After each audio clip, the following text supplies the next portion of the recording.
ಆತ್ಮೀಯರೇ ಹಾಗೂ ಇಲ್ಲಿ ನೆರೆದಿರುವ ಬಂಧುಗಳೇ, ಎಲ್ಲರಿಗೂ ನಮಸ್ಕಾರ.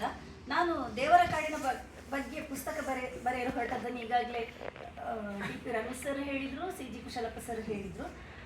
ಹಾಗೆ ಬರೆಯಲು ಹೊರಟ ನನ್ನ ಅನುಭವ ಅಷ್ಟೇ ನಾನು ಒಂದೆರಡು ಮಾತುಗಳಲ್ಲಿ ಹೇಳ್ತೇನೆ.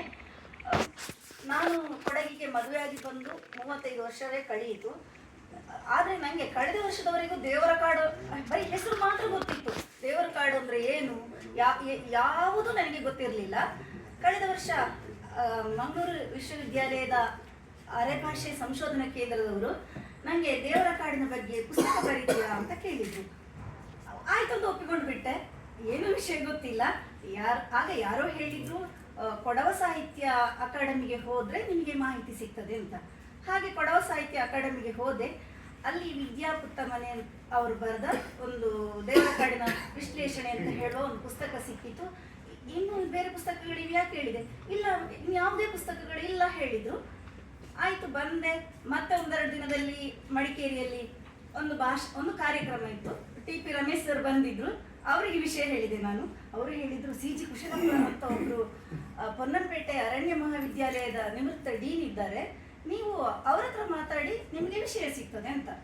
ಹಾಗೆ ಅವರು ಹೇಳಿದ ಮಾತ್ರ ಅಲ್ಲ, ಅವರ ನಂಬರ್ ಕೊಟ್ಟರು, ಅವರಿಗೆ ಫೋನ್ ಮಾಡಿ ಹೇಳಿದರು, ಹೀಗೀಗ ನಿಮ್ಮ ಹತ್ರ ಒಬ್ಬರು ಬರ್ತಾರೆ ಮಾಹಿತಿ ಕೇಳಲಿಕ್ಕೆ, ಅವರಿಗೆ ಮಾಹಿತಿ ಕೊಡಬೇಕು.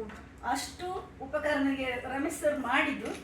ಅದಾಗಿ ಒಂದು ವಾರದಲ್ಲಿ ಮಡಿಕೇರಿಯಲ್ಲಿ ಒಂದು ದೇವರ ಕಾಡಿನ ಬಗ್ಗೆ ನಾಗರಾಜ್ ಸರ್ ಅವರ ದತ್ತಿ ಕಾರ್ಯಕ್ರಮ, ಅದರಲ್ಲಿ ದೇವರ ಕಾಡಿನ ಬಗ್ಗೆ ಒಂದು ಕಾರ್ಯಕ್ರಮ ಇತ್ತು, ಮಾತ್ರ ಭಾಷಣ.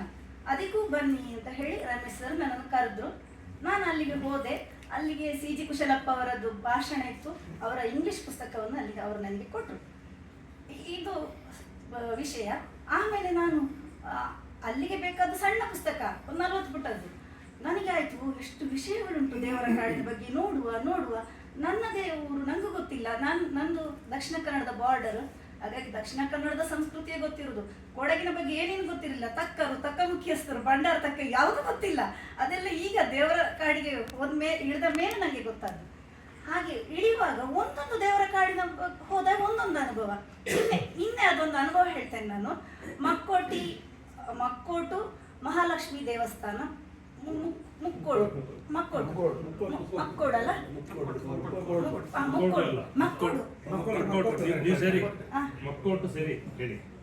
ಅಲ್ಲಿಗೆ ನಿನ್ನೆ ನಾನು ನೋಡುವ ಅಲ್ಲಿ ಒಂದು ದೇವರ ಕಾಡು ಇದೆ ಅಂತ ಅದು ನನಗೆ ಗೊತ್ತಾದ್ದು. ಪನ್ನಗಾಲತಮ್ಮೆ ದೇವರ ಕಾಡು ನೋಡ್ಲಿಕ್ಕೆ ಹೋಗುವಾಗ ಬಸ್ಸಲ್ಲಿ ಒಬ್ರು ನನ್ನ ಹತ್ರ ಕೂತಿದ್ರು. ಆಗ ಅವರು ಹೇಳಿದ್ರು, ನಾನು ನಾಪೋಕ್ಲು ಸಮೀಪ ಇರುವುದು, ನಮ್ಮೂರಲ್ಲಿ ಒಂದು ದೇವರ ಕಾಡು ಉಂಟು, ಮಕ್ಕೋಟು ಮಹಾಲಕ್ಷ್ಮಿ ದೇವರ ಕಾಡು ಅಂತ ಹೆಸರು ಅಂತ ಅವರು ಹೇಳಿದ್ರು. ಹೌದಾ, ಹಾಗಾದ್ರೆ ನಂಗೆ ಹೋಗ್ಬೇಕು ಅಂತ ಹೇಳಿದೆ. ಆಯ್ತು ಬನ್ನಿ ಅಂತ ಹೇಳಿದ್ರು. ಪನ್ನಗಾಲ ತಮ್ಮೆದು ಮುಗಿಸಿದ್ದೆ ನಾನು ಮೊನ್ನೆ. ನಿನ್ನೆ ನಾನು ಹೋಗಿ ನಂಗೆ ಏನು ಗೊತ್ತಿಲ್ಲ, ಅಷ್ಟೇ ಗೊತ್ತಿರೋದು ಮಕ್ಕೋಟು ಮಹಾಲಕ್ಷ್ಮಿ ದೇವಸ್ಥಾನ, ಅದು ನಾಪೋಕ್ಲಿನ ಸಮೀಪ.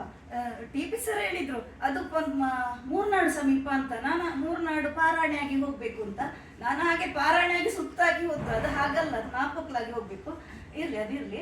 ಹಾಗೆ ಹೋಗುವಾಗ ಒಬ್ರು ಅಲ್ಲಿ ಒಂದು ಕಟ್ಟಡ ಉಂಟು ದೇವಸ್ಥಾನದ ಬದಿಯಲ್ಲಿ, ಒಂದು ಕೆಲಸ ಮಾಡ್ತಾ ಇದ್ರು. ಲಾರಿ ಬಂದಿತ್ತು, ಸಿಮೆಂಟ್ ಇಳಿಸ್ತಾ ಇದ್ರು. ನಾನು ಹೇಳಿದೆ, ಇದು ಯಾವ್ದು ದಾರಿ ಕೇಳಿಕೊಂಡು ಹೋದೆ. ನಾನು ಯಾವುದೇ ದೇವರ ಕಾಡಿಗೆ ವಾಹನ ಮಾಡಿಕೊಂಡು ಹೋಗ್ಲಿಲ್ಲ. ವಾಹನ ಮಾಡಿಕೊಂಡು ಹೋದ್ರೆ ನಮ್ಗೆ ಏನೂ ಗೊತ್ತಾಗುದಿಲ್ಲ. ಕಾಡನ್ನು ನೋಡ್ಬೇಕು, ಊರು ನೋಡ್ಬೇಕು, ಜನರನ್ನು ಮಾತಾಡಿಸ್ಬೇಕು, ಇದೇ ನನ್ನ ಗುರಿ ಇದ್ದದ್ದು. ಹಾಗಾಗಿ ನಡ್ಕೊಂಡೇ ಹೋದ್ದು ನಾನು. 3 ಕಿಲೋಮೀಟರ್ ಇರುವ ಅಪ್ಪೇಂದ್ರೆಪ್ಪ ದೇವರ ಕಾಡಿಗೂ ನಾನು ನಡ್ಕೊಂಡೇ ಹೋದ್ದು. ದೇವಸ್ಥಾನ ಅದು ತುಂಬಾ ಚಂದ ಇದೆ. ಪನ್ನಗಾಲ ತಮ್ಮೆಗೂ ನಡ್ಕೊಂಡೇ ಹೋದ್ದು. ಆಗ ಪನ್ನಗಾಲ ತಮ್ಮೆಗೆ ಹೋಗುವಾಗ ಹೇಳಿದ್ರು, ಅಲ್ಲಿಗೆ ಹೋಗುವ ಹಾಗಿಲ್ಲ, ಒಬ್ಬರೇ ಹೋಗ್ಬೇಡಿ, ಯಾರನ್ನಾರು ಕರ್ಕೊಂಡು ಹೋಗ್ಬೇಕು, ಸ್ತ್ರೀಯರು ಒಬ್ರು ಹೋಗುವ ಹಾಗೆ ಇಲ್ಲ ಅಲ್ಲಿಗೆ ಅಂತ. ಏನಾಗ್ತದೆ, ದೇವಿ ಹೆಣ್ಣಲ್ವಾ ಅಂತ ಹೇಳಿದೆ ನಾನು. ಹಾಗೆ ನಾನು ಒಬ್ಬಳೇ ಹೋದ್ದು, ಯಾರನ್ನು ಕರ್ಕೊಳ್ಳಿಲ್ಲ. ಆಮೇಲೆ ಅಲ್ಲಿ ಇದು ತಕ್ಕ ಮುಖ್ಯಸ್ಥರನ್ನು ಮಾತಾಡಿಸಿದೆ, ಅದು ಬೇರೆ ವಿಷಯ. ಈಗ ಇದು ವಿಷಯಕ್ಕೆ ಬರ್ತೇನೆ ನಾನು. ಅಲ್ಲಿ ಮಕ್ಕೋಟು ಮಹಾಲಕ್ಷ್ಮಿ ದೇವಸ್ಥಾನಕ್ಕೆ ನಡ್ಕೊಂಡು ಹೋದೆ. ಹೋಗುವಾಗ ಒಬ್ರು ಸಿಕ್ಕಿದ್ರು, ಅದು ಇಲ್ಲಿಯಾಗಿ ಮೇಲೆ ಹತ್ತಿ ಹೋಗ್ಬೇಕು ಹೇಳಿದ್ರು. ಹೋದೆ, ಅಲ್ಲಿ ಬೋರ್ಡ್ ಇತ್ತು. ಹೋಗಿ ಆಗುವಾಗ ಹೇಳಿದೆಲ್ಲ, ಅಲ್ಲಿ ಒಬ್ರು ಸಿಮೆಂಟ್ ಇಳಿಸ್ತಾ ಇದ್ರು. ಅವರು ಏನು ಬಂದದ್ದು, ನಾನು ಹೀಗೆ ಮಕ್ಕೋಟು ಮಹಾಲಕ್ಷ್ಮಿ ದೇವಸ್ಥಾನ ನೋಡಲಿಕ್ಕೆ ಬಂದದ್ದು, ಇದು ದೇವರ ಕಾಡಿಗೆ ಸಂಬಂಧಪಟ್ಟದಲ್ವಾ ಕೇಳಿದೆ. ಹೌದು ಅಂತ ಹೇಳಿದರು. ನಾವು ಇದರ ಭಂಡಾರ ತಕ್ಕ ನಾನು ಅಂತ ಹೇಳಿದ್ರು. ಹಾಗೆ ನಾನು ಅವರದ್ದು ಇಳಿಸಿ ಎಲ್ಲ ಆಯಿತು. ಅಷ್ಟಾಗುವಾಗ ನನಗೆ ಇದರ ಇತಿಹಾಸ ಹೇಳ್ತೀರಾ ಅಂತ ಕೇಳಿದೆ. ಆಯಿತು ಹೇಳ್ತೇನೆ. ಈ ದೇವಿ ಇಲ್ಲಿಂದ ಕೆಳಗಿರುವ ಕೆರೆಯಲ್ಲಿ ಇದು ಒಬ್ರು ತಪಸ್ಸು ಮಾಡ್ತಾ ಇದ್ರು, ಕೆರೆ ಬದಿಯಲ್ಲಿ ಒಬ್ರು ಋಷಿ. ಅಲ್ಲಿ ಆಗ ದೇವಿ ಒಂದು ತಾವರೆ ಹೂವಿನ ಮೇಲೆ ಹುಟ್ಟಿದ್ಲು. ಅಷ್ಟಗೂ ಆ ಋಷಿಗೆ ಭಯ ಆಯಿತು, ಅವರು ಓಡಿ ಹೋದ್ರು. ಇನ್ನೊಬ್ರು ಬಂದ್ರು ಆ ದಾರಿಯಲ್ಲಿ, ಅವರು ಈ ತಾವರೆ ಹೂವನ್ನ ಹೀಗೆ ಅಂಗೈಯಲ್ಲಿ, ದೇವಿ ಇದ್ದಾಳೆ ತಾವರೆ ಹೂವಿನ ಮೇಲೆ, ಅಂಗೈಯಲ್ಲಿ ಹಿಡ್ಕೊಂಡು ಬಂದು ಇಲ್ಲಿ ಇಟ್ರು.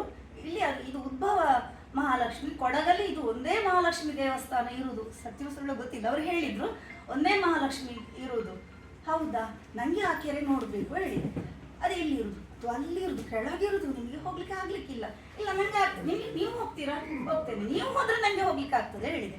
ಹಾಗೆ ಅವರು ಬಂದಾಗುವಾಗ ಅದೊಂದು ಕಾಫಿ ತೋಟದ ಮಧ್ಯೆ ಕೆರೆ ಇರೋದು, ಮಹಾಲಕ್ಷ್ಮಿ ಉದ್ಭವ ಆದ ಕೆರೆ. ಅಲ್ಲಿ ಎಲ್ಲ ತಂತಿ ಬೇಲಿ, ಒಂದು ಗೇಟ್ ಆಯ್ತಾ, ಆ ಗೇಟಿಗೆ ಬೀಗ ಹಾಕಿದ್ದಾರೆ. ಆ ಗೇಟಿನ ಯಜಮಾನ ಇರುವುದು ಇವರಲ್ಲ, ಬೇರೆ ಕೊಡವರಂತೆ, ದೂರ ಇರುವುದು. ನಾನು ಹೇಗೆ ಹೋಗುದು? ನಾನು ಸೀರೆ ಉಟ್ಟಿದ್ದೆ, ಇದು ಡ್ರೆಸ್ ಹಾಕೊಳ್ಳಿಲ್ಲ. ಆ ತಂತಿ ಬೇಲಿ ಸೀರೆಯಲ್ಲಿ ಹಾರಲಿಕ್ಕೆ ಸಾಧ್ಯ ಇಲ್ಲ. ಆಗ ಅವರು ತಂತಿ ಬೇಲಿಯನ್ನು ಹಾರಿದ್ರು, ಅವ್ರು ಚಡ್ಡಿ ಹಾಕಿದ್ರು. ನನಗೆ ಅದು ಗೇಟ್ ಇಷ್ಟೇ ಹತ್ರ ಇತ್ತು, ನನ್ನಷ್ಟೇ ಹತ್ರ. ಅವ್ರು ಹೇಳಿ ನೀವು ಗೇಟ್ ಹತ್ತಿ ಕೆಳಗೆ ಇಳಿಯಿರಿ ಹೇಳಿದ್ರು.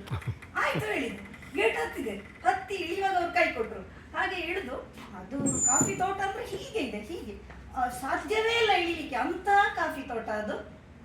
ನಾನು ಇಳಿದೆ, ಅವರು ಇಳಿಯುವಾಗ ನನಗೆ ಯಾಕೆ ಆಗುದಿಲ್ಲ ಅಂತ.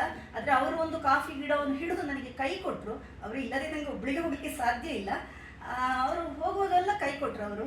ಅವರ ಹೆಸರು ಪ್ರಭು ಅಂತ ಅಂತೆ. ಹಾಗೆ ಕೈ ಕೊಟ್ಟು ಅಲ್ಲಿ ಹೇಳಿದ್ರು, ಇಲ್ಲಿ ಅಲ್ಲಿ ಹೋಗುವಾಗ ಅಲ್ಲಿ ಇಡೀ ಕಡೆಯಲ್ಲಿ ಮುಳ್ಳು ಬೇಲಿ ಹಾಕಿ, ಮುಳ್ಳು ಗಿಡಗಳನ್ನು ಹಾಕಿದ್ರು. ಇನ್ನೊಂದು ಕಡೆಯಲ್ಲಿ ಇಳಿಯುವಾಗ ಹೇಳಿದ್ರು, ಇನ್ನೊಂದು ಕಡೆಯಲ್ಲಿ ಇಳ್ಕೊಂಡು ಹೋದೆವು. ಹೋಗಿ ನೋಡುವಾಗ ಕೆರೆಯಲ್ಲಿ ತಾವರೆ ಹೂ. ನನಗೆ ತುಂಬಾ ಆಶ್ಚರ್ಯ ಕಂಡಿತು. 4 ಬೆಳ್ಳಗಿದ್ದು, ಇಷ್ಟಿಷ್ಟು ನನ್ನ ಮೊಬೈಲಲ್ಲಿ ಫೋಟೋ ಉಂಟು, ಬೆಳ್ಳಗಿದ್ದು ದೊಡ್ಡದು ತಾವರೆ ಹೂ. ಓ ಹೌದಲ್ಲ, ದೇವಿ ಖಂಡಿತ ಇದರಲ್ಲಿ ಹುಟ್ಟಿರ್ಬಹುದು ಅಂತ ಅನಿಸಿತು ನನಗೆ. ಹಾಗೆ ತುಂಬಾ ಖುಷಿ ಆಯಿತು ತಾವರೆ ಹೂವನ್ನು ನೋಡಿ. ಅವರು ಹೇಳಿದ್ದು 1000 ವರ್ಷದ ಇತಿಹಾಸದ ಕತೆ, 1000 ವರ್ಷದ ಹಿಂದೆ ಇದ್ದ ಆ ತಾವರೆ ಈಗ ಇರುವುದಾ ಅಥವಾ ಇದು ಬೇರೆ ತಾವರೆ ಹೂವು ಅಂತ ಕೇಳಿದೆ. ಇಲ್ಲ, ಅದು ಅವರು ಹೇಳಿದ್ರು, ಗೊತ್ತಿಲ್ಲ, ಅವತ್ತಿನಿಂದಲೂ ಉಂಟು ಇಲ್ಲಿ ತಾವರೆ ಹೂವು ಅಂತ ಹೇಳಿದ್ರು. ಮತ್ತೆ ಹೇಗೋ ಕಷ್ಟಪಟ್ಟು ಚಪ್ಪಲಿ ಕೈಯಲ್ಲಿ ಹಿಡಿದು ಹಾಗೆಲ್ಲ ಆಗಿ ಮೇಲೆ ಹತ್ತಿದ ಮೇಲೆ ಅವರು ನನ್ನ ಹತ್ರ ಹೇಳೋದು, ನೀವು ಬಹಳ ಧೈರ್ಯಶಾಲಿ, ನಾನು ಇಷ್ಟರವರೆಗೆ ಅಲ್ಲಿಗೆ ಹೆಂಗಸರು ಯಾರೂ ಹೋಗ್ಲಿಲ್ಲ, ಇತಿಹಾಸದಲ್ಲಿ ನೀವು ಒಬ್ಬರೇ ಹೋಗ್ತು ಹೇಳಿದ್ರು. ನನಗೆ ತುಂಬಾ ಆಶ್ಚರ್ಯ ಆಯ್ತು. ಹಾಗಾದ್ರೆ ಅಲ್ಲಿ ಕಾಫಿ ಕೊಯ್ಲಿಕ್ಕೆ ಹೋಗುದಿಲ್ವಾ ಕೇಳಿ. ಇಲ್ಲ, ಅಲ್ಲಿ ಗಂಡಸರೇ ಹೋಗುದು, ಯಾರಿಗೂ ಹೆಂಗಸರಿಗೆ ಅಲ್ಲಿಗೆ ಹೋಗ್ಲಿಕ್ಕೆ ಆಗುದಿಲ್ಲ ಹೇಳಿದ್ರು. ನನಗೆ ತುಂಬಾ ಖುಷಿ ಆಯ್ತು. ಇಂಥ ತುಂಬಾ ಅನುಭವ ನನಗೆ ದೇವರ ಕಾಡು ಕೊಟ್ಟಿದೆ. ಹೇಳಿಕ್ಕೆ ಹೋದ್ರೆ ಅದೇ ಒಂದು ಪುಸ್ತಕ ಆಗ್ಬಹುದು. ಅಪ್ಪೇಂದ್ರಪ್ಪ ದೇವಸ್ಥಾನಕ್ಕೆ ನಾನು ಒಬ್ಬಳೆ ನಡ್ಕೊಂಡು 3 ಕಿಲೋಮೀಟರ್ ಹೋದ್ದು. ಆಗ ದೇವರು ಅಲ್ಲಿ ತಪ್ಪಿ ಒಂದು ಕಾಫಿ ತೋಟದೊಳಗೆ ಹೋಗಿದ್ದೆ. ಆಗ ಇನ್ನೆಲ್ಲ ಹೋಗುದಪ್ಪ, ಅಪ್ಪೇಂದ್ರಪ್ಪ ದೇವರೇ ಕಾಪಾಡು ನನ್ನನ್ನು ಅಂತ ಹೇಳಿದ್ದೆ. ಅಷ್ಟಾಗಿ ಯಾರೋ ಅಲ್ಲಿ ಕಾಫಿ ತೋಟದಲ್ಲಿ ಕೆಲಸ ಮಾಡೋರು ಇಲ್ಲಿಯಾಗಿ ಎಲ್ಲ ಹೋಗುದು, ಅದು ಈ ದಾರಿಯಾಗಿ ಹೋಗ್ಬೇಕು ಅಂತ ಒಂದು ದಾರಿ ತೋರಿಸಿದ್ರು. ಹಾಗೆ ಹೋಗಿದ್ದೆ. ಒಂದು ಭಟ್ರ ಮನೆಗೆ ಹೋದೆ. ಆ ಭಟ್ರು ಊಟ ಕೊಟ್ಟು ಇಲ್ಲಿ ಮುಂದೆ ಇಲ್ಲಿ ಹೋಗ್ಬೇಕು, ನಾನು ದೇವಸ್ಥಾನದಲ್ಲಿ ಪೂಜೆ ಮಾಡ್ತೇನೆ, ಆದ್ರೆ ಇವತ್ತು ಬರುದಿಲ್ಲ, ನಾನು ಸಂಕ್ರಮಣದ 2ನೇ ಮಂಗಳವಾರ ಮಾತ್ರ ಬರೋದು ಹೇಳಿದ್ರು. ಹಾಗೆ ಅಪ್ಪೇಂದ್ರಪ್ಪ ದೇವಸ್ಥಾನ ನೋಡಿದೆ, ಅದು ತುಂಬಾ ಚೆನ್ನಾಗಿದೆ. ಎಲ್ಲರೂ ಕೊಡಗಿನಲ್ಲಿ ಇರುವ ಪ್ರತಿಯೊಬ್ಬರು ಅಪ್ಪೇಂದ್ರಪ್ಪ ದೇವಸ್ಥಾನ ನೋಡ್ಬೇಕು. ಸಣ್ಣದು ವೀರರಾಜೇಂದ್ರ ಕಟ್ಟಿಸಿದ್ದಂತೆ, ಅದರ ಒಂದು ಸ್ಟ್ರಕ್ಚರ್ ಅದು ಬೇರೆ ತರ ಇದೆ. ಹಾಗೆ ಅಪ್ಪೇಂದ್ರಪ್ಪ ದೇವರ ಅಲ್ಲಿಂದ ಬರುವಾಗ ಹೇಳಿದ್ರು, ದೇವರ ಸಾಯಂಕಾಲ ಕಾಟಿಗಳು ಬರುವ ದಾರಿ, ನೀವು ಇಲ್ಲಿ ಹೇಗೆ ಬರ್ತೀರಲ್ಲ, ಅದು ಕಾಟಕೇರಿಯಲ್ಲಿ ಇರುವುದು, ಅದು ಹೆಸರು ಕಾಟಿ ಬರುವ ಕಾರಣ ಕಾಟಕೇರಿ ಇರ್ಬಹುದು.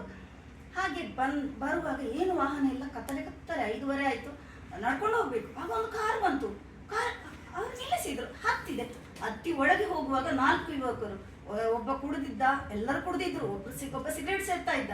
ಆಯ್ತು, ಮುಗಿಯಿತು ಕತೆ, ಅಪ್ಪೇಂದ್ರಪ್ಪ ಅಂತ ಹೇಳಿ ಆಗ್ಲೂ ಕೈ ಮುಗ್ದೆ. ಅವರು ಹೇಳಿದ್ರು, ಎಲ್ಲಿಗೆ ಹೋಗ್ಬೇಕು? ಮಡಿಕೇರಿಗೆ. ನೀವೇನು ಕೆಲಸ ಮಾಡೋದು?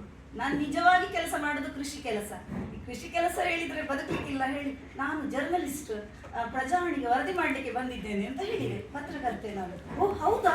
ಅವರೆಲ್ಲ ಸರಿಯಾಗಿ ಕೂತ್ಕೊಂಡ್ರು, ಅವ್ರಿಗೆ ಭಯ ಆಯ್ತು. ಆ ಸಿಗರೇಟ್ ಅನ್ನು ಬಿಸಾಡಿಬಿಟ್ಟ. ಸರಿ ಅಂತ ಹೇಳಿದ್ರು. ಅದು ತುಂಬಾ ಭಯಭಕ್ತಿಯಿಂದ ಮೇಡಮ್ ಹೇಳಿಕ್ಕೆ ಶುರು ಮಾಡಿದ್ರು. ಫಸ್ಟ್ ಅವರದ್ದು ವರ್ತನೆ ಬೇರೆ ಇತ್ತು. ಹಾಗೆ ಮಡಿಕೇರಿಗೆ ತಲುಪಿದೆ ನಾನು. ಇದು ಒಂದು ಕತೆ. ಮತ್ತೆ 2ನೇ ಸಾರಿ ಹಬ್ಬಕ್ಕೆ ಟಿ ಪಿ ರಮೇಶ್ ಅವರ ಜೊತೆ ಅವರ ಹಬ್ಬಕ್ಕೆ ಕರ್ಕೊಂಡು ಹೋಗಿದ್ದಾರೆ. ಹಾಗೆ ನಾನು ಕೆಲವು ದೇವರ ಕಾಡಿಗೆ ಒಂದು ಸಾರಿ ದೇವರ ಕಾಡು ದೇವಸ್ಥಾನ ನೋಡ್ಲಿಕ್ಕೆ, ಇನ್ನೊಮ್ಮೆ ಹಬ್ಬ ನೋಡ್ಲಿಕ್ಕೆ ಹಾಗೆ ಹೋಗಿದ್ದೇನೆ.